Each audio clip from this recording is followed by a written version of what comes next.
Okay, 1718. The covenant of circumcision. When Abraham was 99 years old, the Lord appeared to him and said, I am God Almighty. Walk before the faithful and the blameless. Then I will make my covenant between me and you, and I will greatly increase your number.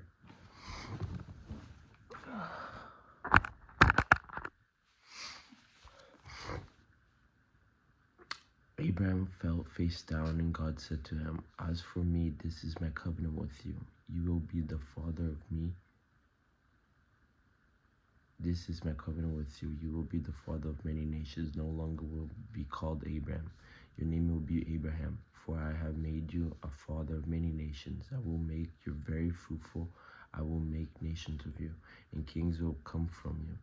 I will establish my covenant as an everlasting covenant between me and you and your descendants after you for the generations to come, to be your God and to God of descendants after you.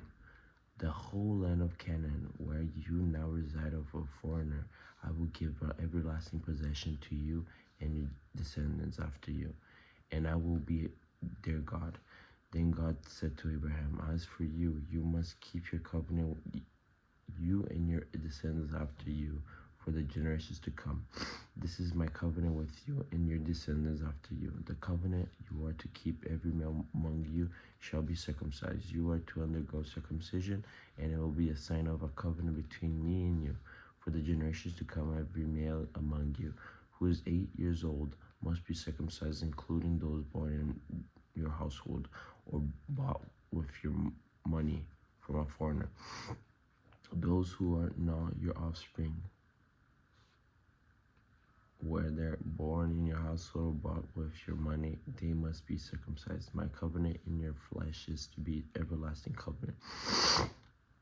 Any uncircumcised male who has not been circumcised in the flesh will be cut off from his people. He has broken my covenant. God also said to Abraham, As for Sarai, your wife, you are no longer to call her Sarai. Her name will be Sarah. I will bless her, and I will surely give you a son by her. I will bless her so that she will be the mother of nations. Kings of people will come from her. Abraham fell face down and laughed and said to himself, Will a son be born to a man of 100 years old? Will Sarai bear a child at the age of 90? And Abraham said to God, If only Ishmael might live under your blessing. Then God said, Yes, but your wife Sarah will bear you a son, and you will call him Isaac. I will establish my covenant with him, and as an everlasting covenant for his descendants after him. And as for Ishmael, I have heard you. I will surely bless him. I will make him fruitful and will greatly increase his numbers. He will be the father of 12 rulers, and I will make him into a great nation. But my covenant I will establish with Isaac, whom Sarah will bear to you by this time next year. When he had finished speaking with Abraham, God went up for him. On that very day, Abraham took his son Ishmael and all those born in his household or bought with his money, every male in his household, and circumcised them, as God told him.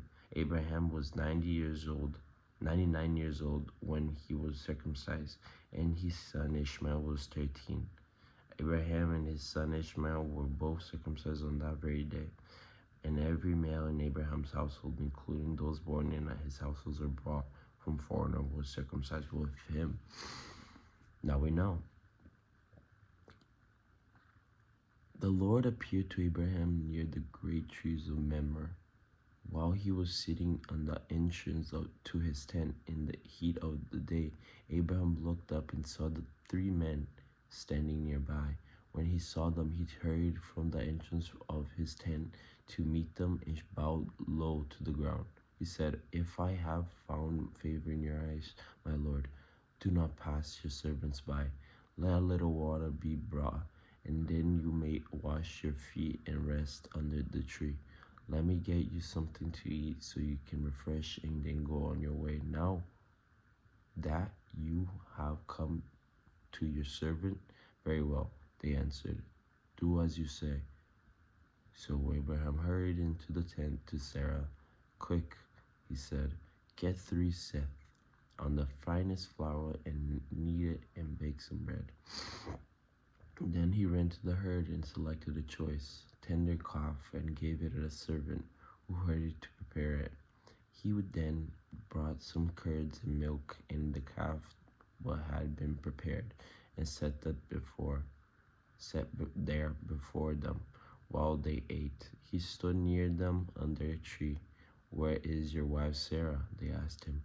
There, in the tent, he said. Then one of them said, I will surely return to you about this time next year, and Sarah your wife will have a son. Now Sarah was listening in the entrance to the tent, which was behind them. Abraham and Sarah were already old, and Sarah was past the age of childbearing. So Sarah laughed to herself as she thought, after I am worn out and my old Lord is old, will I now have my displeasure? Then the Lord said to Abraham, why did Sarah laugh and say, will I really have a child now that I am old? Is anything too hard for the Lord? I will return to you at the time of year, and Sarah will have a son. Sarah was afraid, so she lied and said, I did not laugh. But he said, yes, you did laugh. Abraham pleads for Sodom.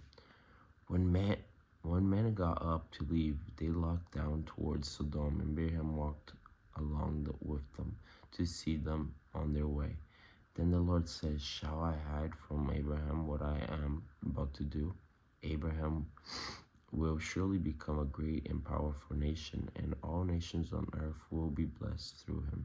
For I have chosen him, so that he will direct his children and his household after him to keep the way of the Lord by doing what is right and just, so that the Lord will bring about Abraham what he has promised him.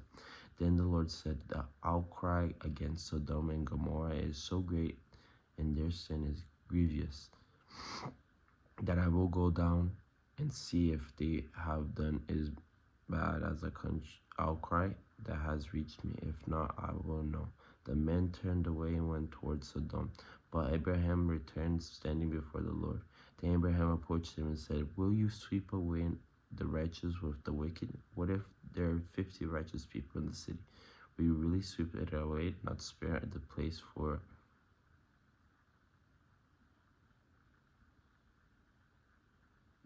the sake of the 50 righteous people in it? Far be it from you do such a thing, to kill the righteous with the wicked, treating the righteous and the wicked alike. Far be it from you. Will not the judge of all the earth do right? The Lord said, if I find 50 righteous people in the city of Sodom, I will spare a whole place of their sake. Then Abraham spoke up again. Now that I have been so bold as to speak to the Lord, though I am nothing but dust and ashes, what if the number of the righteous is 5 less than 50? Will you destroy the whole city for lack of 5 people? If I find 45 there, he said, I will not destroy it. Once again he spoke, what if only 40 are found there? He said, for the sake of 40, I will not do it. Then he said, may the Lord not be angry, but let me speak. What if I only find 30 can be found there? He answered, I will not do it if I find 30 there. Abraham said, now that I have been so bold as to speak to the Lord, what if only 20 can be found there? He said, for the sake of 20, I will not destroy it. Then he said, may the Lord not be angry, but let me speak just one more. What if only 10 can be found there? He answered, for the sake of 10, I will not destroy it. When the Lord had finished speaking with Abraham, he left Abraham, returned home. Why not? Another one. Sodom, Gomorrah, and destroyed. He couldn't do it, but he tried to reason with God. He couldn't do it because there are not too many righteous people there. It's so wicked. The 2 angels arrived at Sodom that evening, and Lot was sitting in the gateway of the city. When he saw them, he got up and met them. He bowed down with his face to the ground. My lords, he said, please turn aside to your servant's house. You can wash your feet and spend the night and then go on your way. early in the morning. No, they answered, we will spend the night in the square. But he insisted so strongly that they did go with him and entered his house. He prepared a meal for them, baking bread without yeast, and they ate. Before they had gone to bed, all the men from every part of the city of Sodom, both young and old, surrounded the house. They called Lot. Where are the men who came to you tonight? Bring them out to us so that we can have sex with them.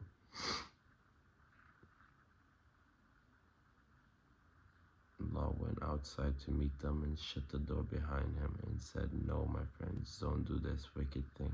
Look, I have 2 daughters who have never slept with a man. Let me bring them out to you, and you can do what you like with them. But don't do anything to these men, for they have come under the protection of my roof. Get out of my way, they replied. This fellow came here as a foreigner, and now he wants to play the judge. Will treat you worse than them. They kept bringing pressure on Lot and moved forward. They break down the door. But the men inside reached out and pulled Lot back into the house and shut the door.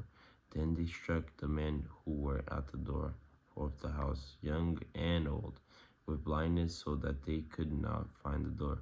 The 2 men said to Lot, do you have anyone else, sons-in-laws, sons and daughters, or anyone else in the city who belongs to you? Get them out of here, because we are going to destroy this place. The outcry to the Lord against his people is so great that he has sent us to destroy it. So Lot went out and spoke to his son-in-law, who go and get out of this place, because the Lord is about to destroy the city. But his sons-in-law thought he was joking. With the coming of the dawn, the angel urged Lot, saying, hurry, take your wife and your 2 daughters who are here, and you will be swept away when the city is punished. When he hesitated, the men grasped his hand and the hands of his wife and his 2 daughters, and he led them safely out of the city, for the Lord was merciful to them. As soon as they had brought them out, one of them said, flee for my lives, don't look back and don't stop anywhere. The plain, flee to the mountains and you'll be swept away. But Lot said to them, no, my lords, please, your servant has found favor in your eyes, and you have shown great kindness to me in sparing my life. But I can't flee to the mountains. This disaster will overtake me and I will die. Look, here is town near enough to run to, and it is small. Let me flee to it. It is very, isn't it? Then my life will be spared. He said to them, very well, I will grant this request too.